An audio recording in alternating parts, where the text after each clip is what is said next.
Hi, I'm Alex. I'm from PySpiders Rajajinagar. This is our student Ambadi. He got placed in a company. Now he's going to share the experience about PySpiders.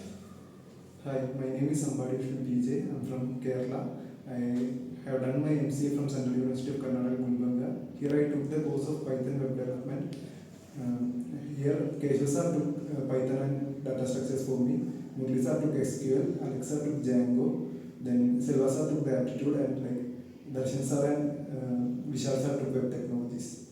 So I have done the bootcamp here. Bootcamp which is done here is to which helped me to gain my confidence. The presentations made me perfect in coding and all.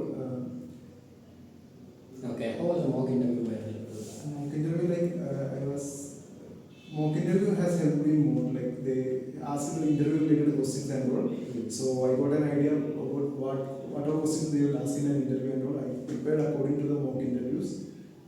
That helped me so much. Okay, okay. I wish you all the best for further career. Thank you, sir.